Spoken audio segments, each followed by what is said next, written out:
Oi, boa tarde, aqui é o Bernardo. Boa tarde. Benedito, Renata, Edith, Érica, estamos todos reunidos aqui. O Jefferson, no fundo, né? Tá. Estamos todos reunidos para ouvir o teu caso e para discutir e conversar sobre o teu caso. Bem-vinda, muito bem-vinda para a nossa reunião aqui, tá? E a gente está muito feliz com a tua presença, tá bom? Muito obrigada. Você quer dar um oi para a Júnia aí? Você conhece ela bem? Conheço bem. A Júnia é uma cirurgiã oncologista, trabalhou muitos anos lá no Hospital de Câncer de Barretos e agora ela está lá no Hospital Amaral Carvalho, em Jaú. E é a primeira vez, Júnia, na nossa reunião do GET, que a gente consegue fazer essa transmissão conjunta com você transmitindo direto daí online para a gente. Então, é uma experiência muito interessante para a gente tentar fazer mais complexa a nossa reunião. A gente ainda não tem condições de fazer multiusuário por problema técnico, mas a gente está conseguindo fazer aí uma instituição externa aqui do Sírio pela primeira vez, assim, no tete-a-tete, em termos de a gente poder conversar diretamente. Os participantes que estão assistindo a nossa reunião por streaming, ou por celular, ou por iPad ou computador, eles participam fazendo perguntas tipo chat por escrito e a gente aí transmite a pergunta para você e para os membros aqui da mesa. Então, muito obrigado por preparar o caso, viu, Júnia? Eu sei que você está no momento aí da sua preparação da tese de doutorado, o boneco ontem para qualificação, mas, de qualquer forma, obrigado pela disponibilidade de preparar o caso. Então, se você quiser apresentar o caso daí, a gente passa o slide daqui e você vai pedindo o próximo, a gente vai conversando sobre o caso, tá bom? Tudo bem. Bom,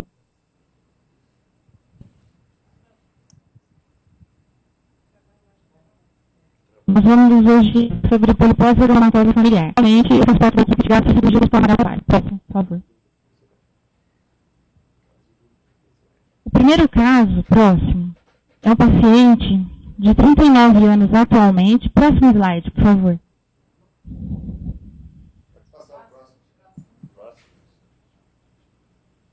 É um paciente masculino de 39 anos, que deu entrada no Hospital de Câncer de Barretos em 26 de julho de 2011, aos 34 anos.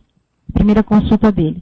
Ele tinha uma queixa de sangramento retal há 1 ano e uma história pregressa de ter sido submetido a uma gastrectomia, mais esplenectomia e pancreatectomia corpo caudal, aos 24 anos, por uma neoplasia de cárdia, localmente avançada, e uma reconstrução de trânsito com a transposição colônica.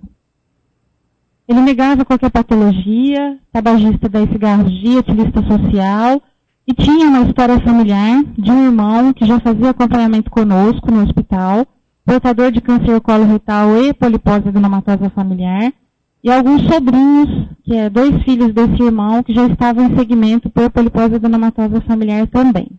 Próximo slide.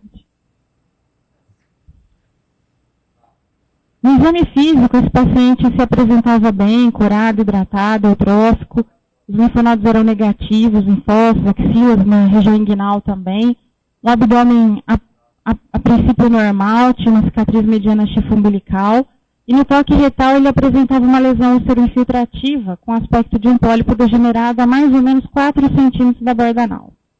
E outras pequenas lesões tocáveis no reto médio também e baixo, com aspectos de pequenos pólipos. Próximo. Nós realizamos alguns exames complementares, e dentre esses exames, uma endoscopia digestiva alta, que acabou descrevendo para a gente uma polipose do colo interposto, alguns pólipos no bulbo duodenal, lesões deprimidas também na região de duodeno e um adenoma de papila duodenal, que foi ressecado na ocasião por uma mucosectomia. A colonoscopia mostrava um pólipo degenerado a 10 centímetros da borda anal, vários pequenos pólipos no reto, que foram biopsiados, e um pólipo degenerado e ulcerado a 4 centímetros da borda anal também, correspondente à lesão que tocávamos no exame clínico. Próximo. O anatomopatológico desse exame, ele descreveu um adenocarcinoma in situ na papila duodenal, um adenocarcinoma in situ no pólipo a 10 centímetros da borda anal, displasia de alto grau nos outros pólipos, e um adenocarcinoma moderadamente diferenciado, invasivo e ulcerado na lesão do reto baixo. As tomografias de tórax e abdômen superior eram normais, e a ressonância da pelve também. Você quer discutir em conjunto o caso depois dos slides, ou a gente vai discutindo a partir de cada momento? O que você prefere? Alô? O que você prefere, Júnior? Discutir depois ou vai discutindo durante a apresentação? Doutor Benedito. Oi? Você está me ouvindo? Alô? Não ouço mais você. Eu perguntei para você se você prefere ir discutindo o caso durante a apresentação ou no final dos slides. Eu coloquei umas questões no final dessa apresentação e acho que a gente poderia conversar assim que terminássemos a apresentação, pode ser? Pode, claro. Vocês estão recebendo bem? Está dando para acompanhar a apresentação? Tá, perfeito. Próximo slide. Então, na ressonância de pelve não havia alterações importantes, os exames laboratoriais também. Esse paciente, posteriormente, ele foi levado ao ambulatório de oncogenética e nós fizemos a pesquisa do GNAPC. Foi um teste preditivo, porque o caso índice é o irmão dele, que já fazia acompanhamento com a gente. E ele tem uma mutação no 1309, no frame shift, na posição 13 e 12 do exon 16. Próximo. Aqui, para o urodograma dele, na realidade ele está assinalado numa seta vermelha, e esse paciente é um senhor que foi casado 3 vezes.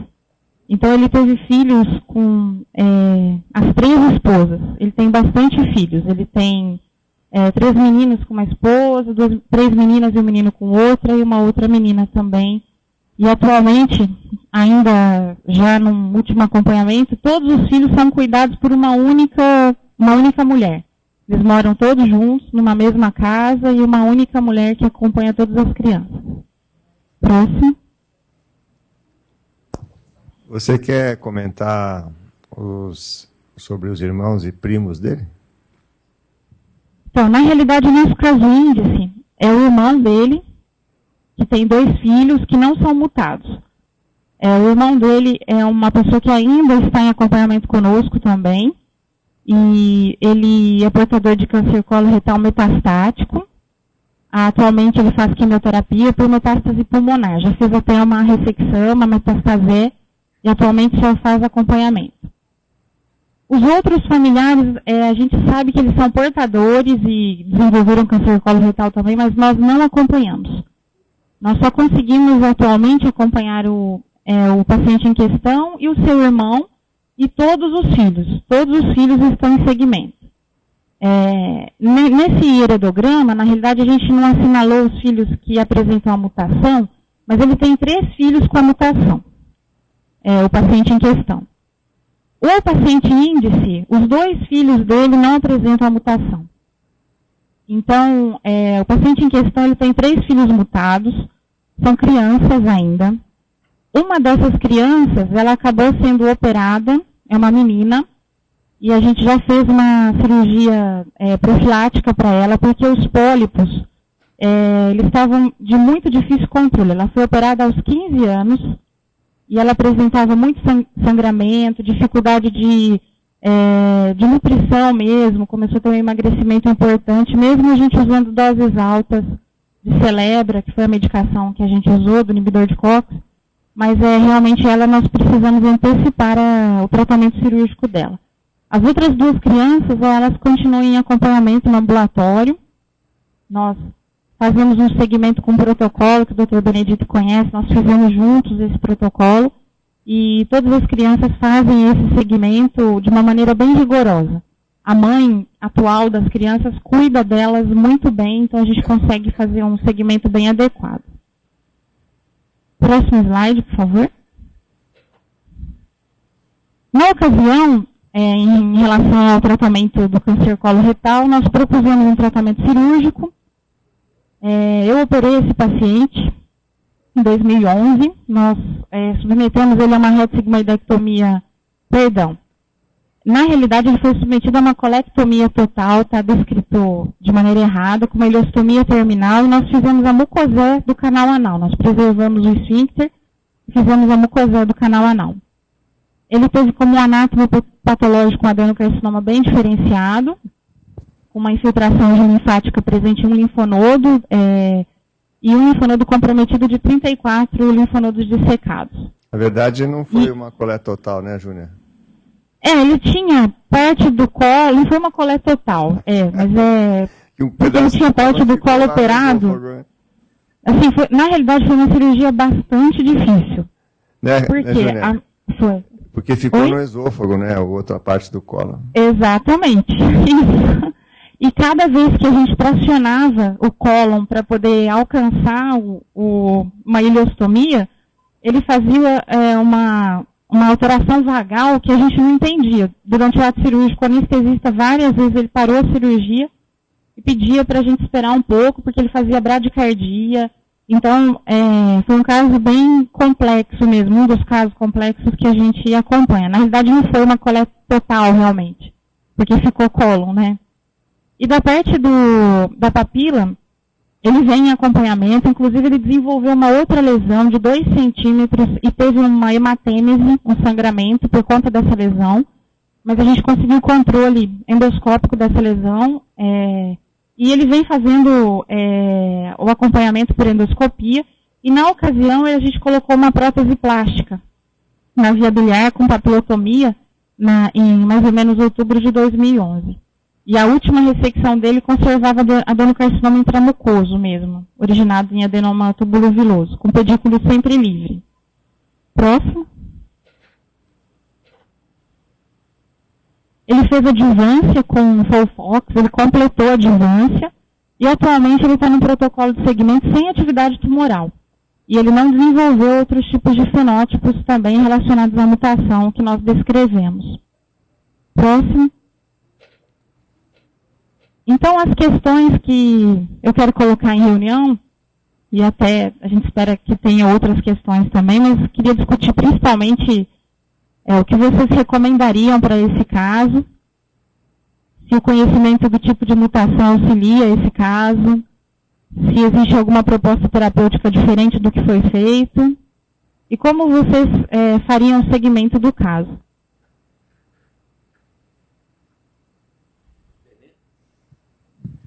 É um caso muito interessante, né, Júnior? Muito interessante. Um caso interessante, sim. Porque ele começa de uma maneira que não é usual para um paciente com polipose, né? Como você colocou aqui no começo, ele com 24 anos de idade teve que fazer uma cirurgia por um tumor de cárdia e fez uma reconstrução com um cólon com polipose, né?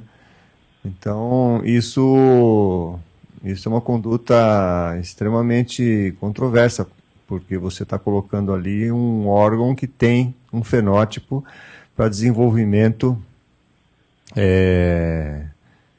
de uma doença germinativa que tem uma mutação no códon mais agressivo que a gente conhece, que é o 1309. Né? Exatamente. É o ponto-chave, né, na mutação mais agressiva dentro de todo o GNAPC. Agora, por outro lado, qual seria a opção de reconstrução nessa época? Um Y de Roux com intestino delgado. Se essa conduta fosse feita, a gente não teria mais acesso à papila, porque não tinha como fazer endoscopia para olhar a papila e o duodeno desse indivíduo. Então, diante do desenvolvimento, depois de vários anos, de 10, 12 anos que ele teve no duodeno, na papila, olhando retrospectivamente, a conduta de colocar o cólon no lugar do esôfago acabou sendo benéfica para ele, porque você passou a ter acesso ao duodeno e a papila. a papila e ao duodeno por via endoscópica, coisa que você não teria se você tivesse fechado o duodeno e feito uma cirurgia de reconstrução com Y de Roux. Então, essa é uma colocação muito interessante que faz com que o caso fique bem passível para a gente discutir um monte de aspectos, né? Com relação a essa cirurgia por câncer de cárdia, que não é um tumor comum em APC, né? É uma coisa totalmente fora do padrão. Os pólipos muito precocemente seriam esperados pelo tipo de mutação. As lesões de duodeno seriam esperadas. Acho que está falhando meu microfone aqui.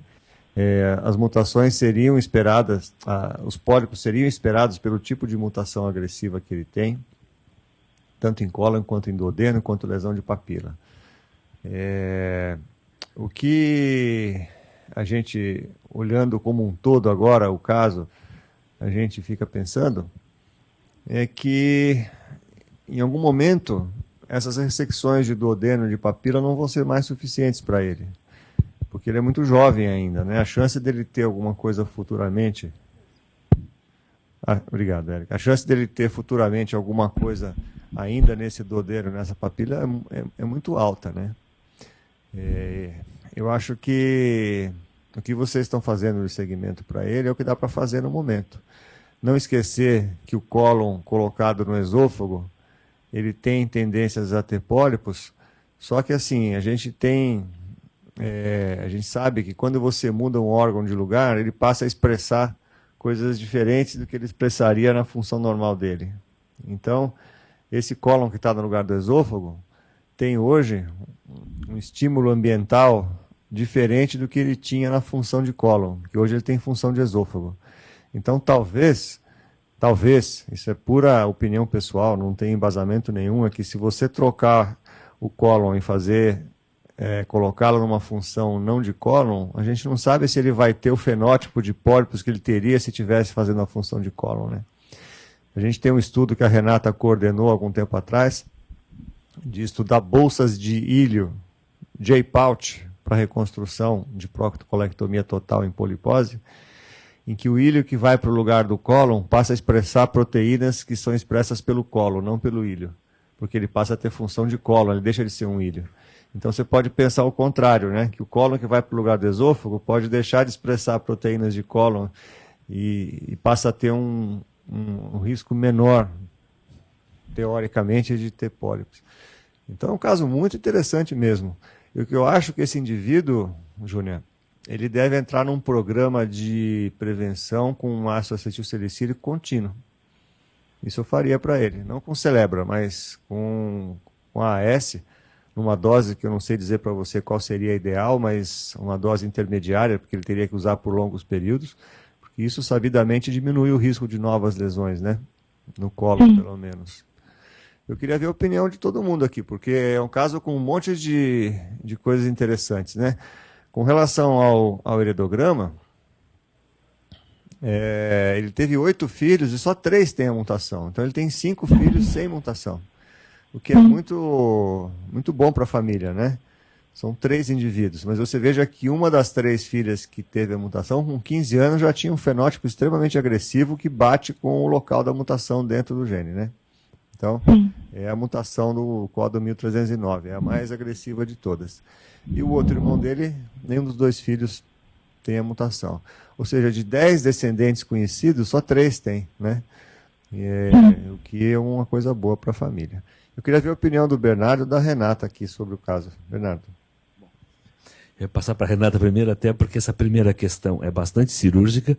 Eu só antes um pouquinho, Júnior, de dar meus palpites aqui, que são palpites mesmo, eu queria agradecer a presença na nossa reunião da Fernandinha, lá do Einstein, da Maria del Carmen Castro Mujica, do Peru. Bem-vinda, Maria. Lina Núñez, olá, Lina, da Argentina, e Milena Santos, a Milena de Ribeirão Preto. Obrigado por estar presente, Milena. Bom, eu tenho 2 observações rápidas para fazer sobre esse caso. Claro. A primeira delas diz respeito à observação extremamente interessante que o Benedito fez sobre quando você muda a localização de um órgão, né, e muda o tipo de estímulo ambiental, isso pode modificar completamente a expressão de certos genes. É interessante a gente notar que os pólipos dos pacientes com polipose adenomatosa familiar, eles geralmente iniciam por alterações na base da cripta.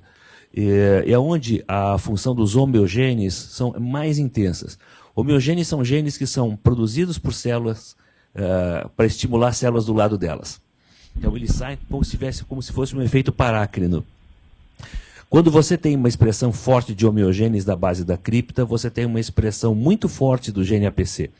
E essas células são muito dependentes de APC e, claro, de caderina, né, de sequestro de caderina, tá, que é uma função importantíssima para que isso ocorra. Habla despacio, essa é a mensagem. Bueno. Quando você modifica, por exemplo, quando você passa para o ápice da cripta, esses homeogenes são muito menos presentes e você vê que a expressão de APC é muito menor. Tá? Então, faz muito sentido que se você modificar o órgão de local, que a expressão de homeogenes que controlam o gene APC diminuam tremendamente, porque eu não preciso mais um epitélio do tipo de cripta que existe no cólon para que ele exerça a sua função. A função vai ser diferente. Então, esse estudo que a Renata e o Benedito estão fazendo é muito interessante. Eu gostaria muito de ver os resultados desse estudo na J-PAUT. Tá? Talvez você possa comentar depois. A segunda coisa que eu quero assim, é botar um pouquinho de pimenta aqui na nossa discussão.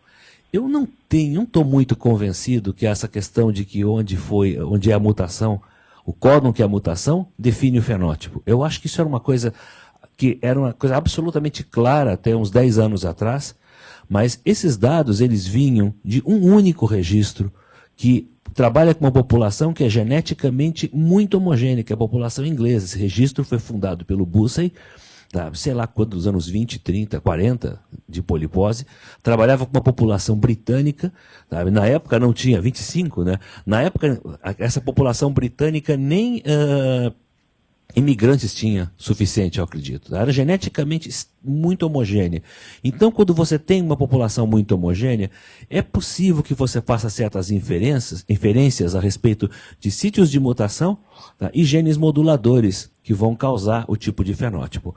A impressão que eu tenho é que estudos mais recentes, que começaram a estudar populações maiores em outros países do mundo, não têm encontrado essa mesma correlação, por exemplo, com o CHIRP, que é o epitélio, a hipertrofia do epitélio retiniano em pacientes com APC e certos códons, com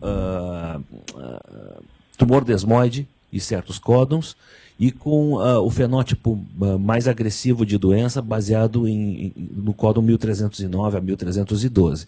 Eu acho que vai ter o congresso do Insight agora aqui em São Paulo, daqui a alguns dias, que o Benê vai coordenar aqui.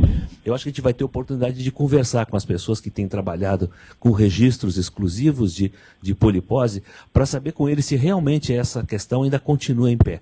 Eu imagino que quando você muda de população, você muda de grupo populacional que você estuda, genes moduladores passam a ter outro tipo de comportamento e talvez o que é a verdade para uma população não seja tanto para outra. Bernardo, mas isso é uma questão em aberto ainda. Não, eu queria só colocar uma coisa disso que você falou.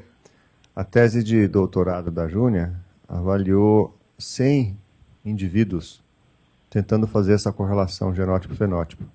100 indivíduos lá de Barretos. Todos com mutação e todos FAP, todos com mutação identificada.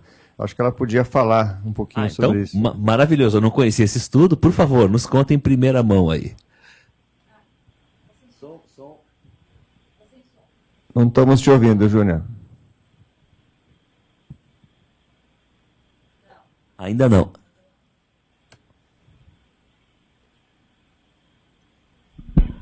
Conseguem ouvir? Agora sim. Alô? Sim? Bernardo, sua colocação foi extremamente importante. Na realidade, nós estudamos muito recentemente, nos últimos 3 anos, 99 indivíduos, e quando o genótipo...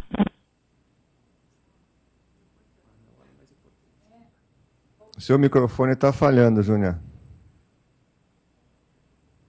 Tem outro aí, microfone, para você usar? Não temos, doutor, só um instante.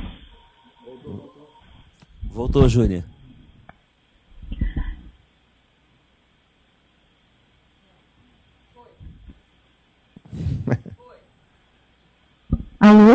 Agora sim, isso. Parou. Parou de novo. Não, negativo. Está falhando, está com alteração intermitente.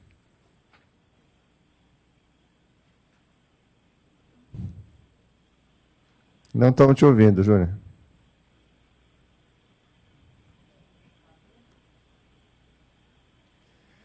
Renata, comenta alguma coisa sobre isso, então, enquanto ela arruma o microfone lá. Eu acho que vocês dois já falaram quase a maior parte. A minha, em relação ao que o estudo de alteração em relação ao tipo de mucosa, o que nós vimos, na verdade, esse estudo quem começou foi o Benedito. Eu só ajudei. E aí, o que se vê é uma mudança mesmo no sentido do ponto de vista, não hemodinâmico, como que eu posso falar? É uma colonização. Então, seria no ponto de vista, como se a gente... É só para ele restabelecer, não indo para um pensamento de carcinogênese, e sim apenas para um mecanismo de adaptação, entendeu? Então, as alterações que a gente verifica primárias são alterações do ponto de vista de adaptativas, e não do ponto de vista carcinogênica. Então, foi isso que nós conseguimos visualizar nessa observação, com mais de 24 proteínas que seriam expressas em diferentes locais, tanto do ponto de vista da mucosa anterior, que já existente, né, antes da cirurgia, e depois das duas mucosas antes pré-cirúrgicas e depois da mucosa do Paut. Então, teve uma associação entre essas três mucosas e a gente consegue ver isso. Porque o desenho desse estudo, Bernardo, foi assim: a gente tinha o cólon e o ilho com mais de 8 anos antes da procolectomia. E depois a gente biopsiou o Paut desses indivíduos, no mínimo com 8 anos depois da procolectomia, que variou de 8, 12, 15 anos depois da procolectomia, o Paut biopsiado. E aí a gente comparou a expressão proteica no tecido antigo e no Paut agora. No ilho antigo e no colo antigo e no ilho agora. Então a gente tinha. E houve uma mudança de expressão proteica por causa da adaptação que a Renata falou ao novo papel do ilho fazendo o papel de colo. É isso mesmo. É que tem uma palavra específica quando você adapta, né? E isso que é interessante. E a gente não vê as mesmas características, porque os marcadores para a carcinogênese seriam um pouco diferentes. E não seria só adaptativo, mas ele até pareceria mais com aspectos do próprio intestino do delgado, né? Do próprio ilho, desculpa. Então, é isso.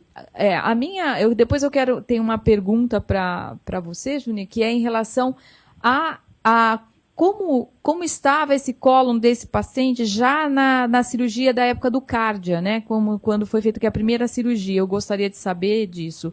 E em relação aos pólipos de mucosa fúngica, como que estavam esses pacientes também, como que está essa avaliação, por a gente saber dessa associação com FAP? São perguntas, na verdade. Está funcionando já seu microfone aí, Júlia? Não está. Não está. Não está funcionando, não. Já me ouve agora? Agora sim. Agora sim. O técnico, ele está vindo, talvez falhe ainda. Nós mexemos aqui, mas não sei se ele vai funcionar completamente. Primeiro, em relação às colocações do Bernardo. O que a gente observou no nosso trabalho é que as mutações do 1309 realmente não são mutações que causam fenótipos mais agressivos na maior parte dos pacientes que eu estudei. Tá? A nossa população é uma população heterogênea, mas a gente tem muitas alterações agressivas, principalmente no exon 6, 9 e 13. Então, tem algumas mutações que quando a gente fazia diagnóstico, a gente realmente ficava já com bastante receio, e já tivemos assim, vários casos de câncer de tireoide, por exemplo, no exon 13, vários casos de tumores desmoides, também no exon 6, 9 e 13, e a hipertrofia do epitélio pigmentado também da retina, realmente ela não ela não bate, não condiz com os dados da literatura. Pelo menos nos 99 casos que nós estudamos. Então, assim, isso que o Bernardo comentou é uma coisa super importante, na minha opinião. Os trabalhos que nós temos, assim, eles são trabalhos de populações realmente baseados em populações bem direcionadas. E atualmente que tem saído outros trabalhos, tem uns trabalhos bem atuais chineses agora, que trazem informações bem importantes em relação a essa correlação genótipo-fenótipo. A maior parte das mutações, elas estão no exon 16, até porque é um exon maior, né, do gene, mas realmente o que eu tenho observado agora que eu estou escrevendo a discussão do meu trabalho e fazendo uma comparação melhor com a literatura, é que os nossos dados são diferentes dos dados da literatura internacional. Eu acho que a gente precisaria estudar mais pacientes. A gente tem um número pequeno ainda em relação ao que seria ideal. Porque essas séries são séries de 300, 600 doentes. Júnior, mudou a nomenclatura em relação aos exons? Mudou. Ah, tá bom. Então, o que acontece é o seguinte, tem alguns trabalhos ainda que descrevem a nomenclatura de 15, né, 15 exons. Nós já trabalhamos com 16 exons. Lá em Barretos, a bióloga ela fez uma opção por trabalhar com 16 exons. E já tem gente trabalhando com 18. Eles redividiram. Então, na realidade, isso fica mais difícil ainda quando a gente vai conversar sobre o tema. E na minha opinião. Mas assim, o que eu tenho observado é que a literatura, ela tem tido uma tendência a voltar ao exon 15. Eles têm dado uma preferência para liberar trabalhos somente com 15 exons. Mas tem alguns trabalhos que acabam descrevendo 16, 18 exons. E na ocasião que a gente começou a escrever o trabalho, como a bióloga é responsável pela leitura dos exames, acabamos descrevendo todas as mutações com 16. Tá? Então, o trabalho que a gente está montando vai ser um trabalho bem interessante, na minha opinião. Agora que todos os dados foram compilados e a gente consegue...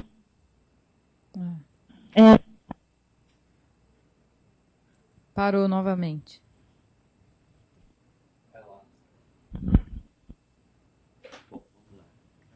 Seguimos então, Beni. Você queria fazer uma observação Não, a respeito da... Não, a observação que eu queria fazer é que essa redivisão é porque o exon 15 é muito grande, né? Mas você tem splicing alternativo? Que possa explicar a presença de um intro ou... Eu não sei detalhes que determinaram essa redivisão. Eu não sei dizer para você quais foram os critérios que determinaram essa redivisão do gene. Mas o que eu tenho lido é isso que ela falou. Está tendo uma tendência de manter os 15, porque se você despadronizar isso, fica muito confuso para você comparar estudos, né? Então, isso é muito complicado, né? Agora, isso que você falou é verdade. As populações mais recessivas e mais fechadas, elas têm um padrão diferente de populações como a nossa, que tem uma mistura muito grande de etnias, né? Então, isso que ela falou, de o 1309 lá, na casuística dela, não foi o fenótipo tão agressivo quanto a gente esperaria que fosse. Este caso, por coincidência, né, agressiva, mas não necessariamente poderia não ser, né? Não, faz todo sentido que certas regiões e certos genes, elas são mais importantes na parte de construção de domínios da proteína, que são mais importantes. Então, eu imagino que mutações em BRCA1 ou BRCA2 que ocorrem no final do gene, tá, na porção 3' do gene, tá, elas são mais importantes porque a porção BRCA-T ou BRCT que é a porção de dimerização. Então, é lógico que faz mais sentido que quem tem mutação nesses locais tem um fenótipo mais grave. Mas é que, no caso do APC, se criou uma história que nenhum outro gene tem, não é? Que você tem códons que definem fenótipos, não é câncer mais grave ou menos grave, ocorrendo mais cedo ou mais tarde. Como a Fernanda mesmo falou, lá do Einstein, agora mandou para a gente a mensagem, essa localização está associada na literatura com hepatoblastoma e síndrome de Turcot, tumor do sistema nervoso central. Tá? Então, é a única doença genética que eu lembro que mutação em certo códon causa um fenótipo diferente e não a intensidade da doença ou a faixa etária mais, a gravidade da doença. Né? Consegue falar agora, Júlia? Vamos ver se... Não, ainda não. Te condenaram à mudez. Logo, logo a gente arruma isso. Bom, vamos ver as outras questões que a Júlia colocou, que nós temos um pouco mais de 10 minutos. O conhecimento da mutação auxilia nesse caso. Eu acho que nós já discutimos esse assunto agora aqui, não é? Alguma proposta terapêutica diferente? Benedito, você que é o cirurgião aqui. Não, a proposta terapêutica que eu faria é preventiva. Eu acho que nesse momento que ele está sem doença em atividade, nós temos que vigiar de maneira muito próxima esse duodeno, a papila e o cólon que foi colocado no lugar do esôfago. Esse, para mim, é o ponto-chave hoje nesse paciente, é vigiar a papila, o duodeno e o cólon. Quer dizer, com uma endoscopia alta, ele faz a vigilância do cólon, da papila e do duodeno. Coisa que, se ele tivesse feito a reconstrução com Y de rua, a gente nunca mais veria esse duodeno na vida, né? Só por imagem de ressonância ou de tomografia. E a proposta terapêutica que eu faço, preventiva, que eu faria, que isso não é uma coisa que está completamente aceita na literatura, é ácido acetil salicílico. Eu acho que esse paciente tem indicação de uso contínuo de AS.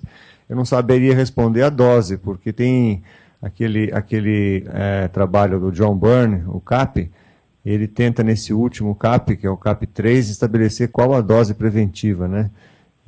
Mas não é só para polipose. A proposta que está colocada é de até 800 miligramas por dia de AS, é muita coisa, né? Então, talvez uma dose de 400 miligramas... Você troca um pólipo por uma insuficiência renal.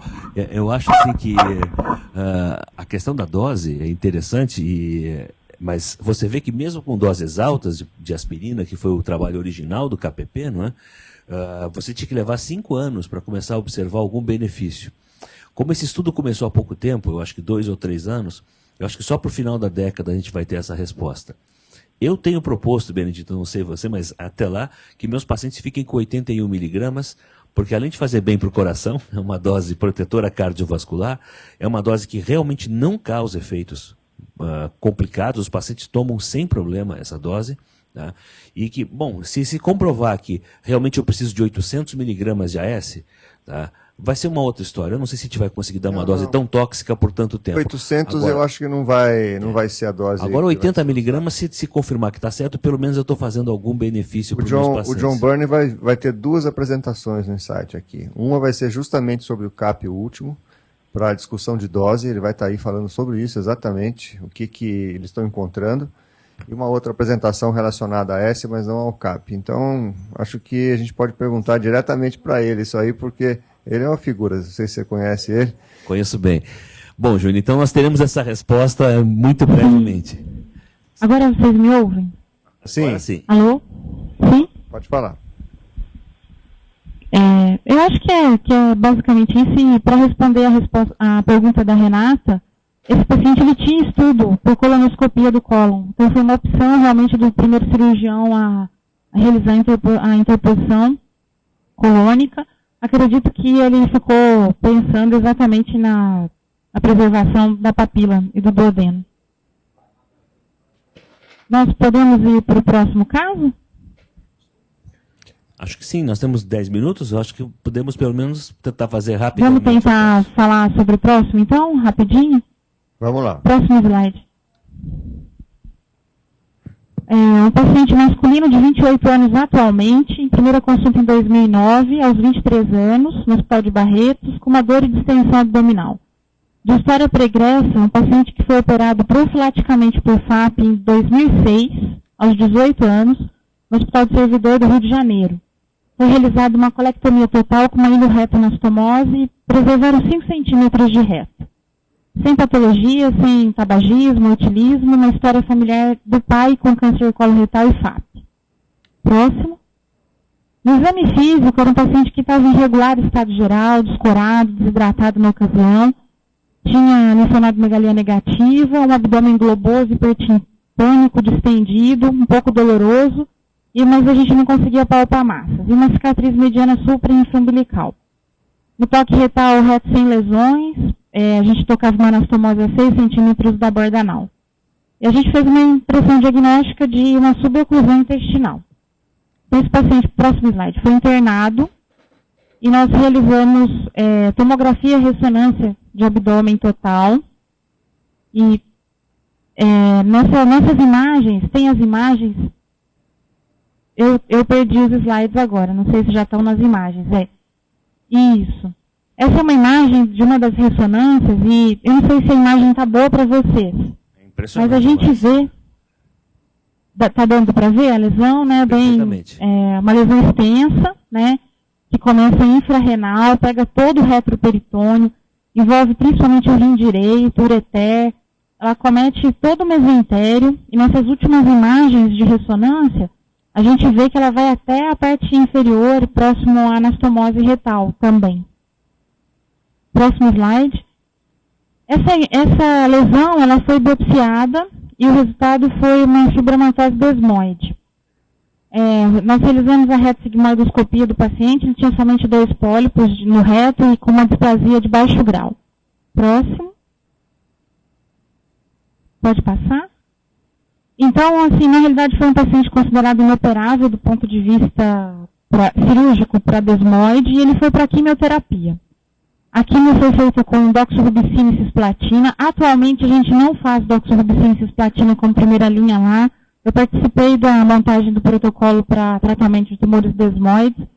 E eles têm optado por fazer metrotexate, 4 semanas consecutivas e associar meloxicam e depois o paciente usa meloxicam por 2 anos. A doença do paciente em questão, ela está totalmente estável no momento. E a mutação dele é o 1017, é um frame shift também no exon 16. Próximo. Aqui tem o heredograma dele. Então, é um paciente que, na realidade, ele mora no norte do país, atualmente. Deixa eu localizá-lo. E ele tem uma história familiar bem importante da doença, depois que a gente conseguiu descrever. E ele tem 2 filhos e os filhos ainda não foram testados. A princípio porque são crianças. Uma tem 3 anos e a outra tem 6 anos.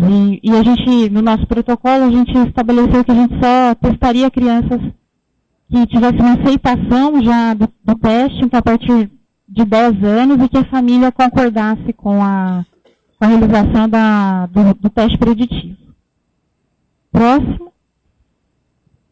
Só comentando que a geração do pai dele, todos os tios são afetados, é isso mesmo? Todos os tios, sim, todos os tios são afetados.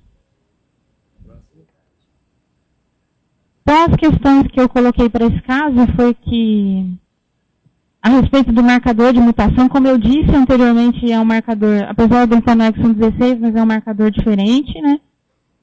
A cirurgia profilática também, ela foi feita bem precocemente, aos 18 anos. E o papel da quimio e da radioterapia para esse tipo de caso, para tumores desmoides. Quanto à questão, queria saber a impressão de vocês. A questão da mutação em si, como eu te falei, eu acho que isso ainda é um ambiente bastante nebuloso. Eu acho que nós voltamos um passo atrás. Agora, olhando para a história dessa família, eu posso te garantir que na composição genética desses indivíduos todos, além da mutação no APC, deve existir uma quantidade muito grande de genes ruins que não estão protegendo essas pessoas de poliposes muito precoces. Então eu indicaria bastante precocemente a cirurgia da forma como os primeiros casos de polipose eram conduzidos, né, Benê? Eu estou completamente de acordo. Eu queria saber a opinião da Pilar também, que está aqui com a gente, a doutora Pilar, aqui do Sírio e do Instituto de Câncer do Estado de São Paulo também. Pilar.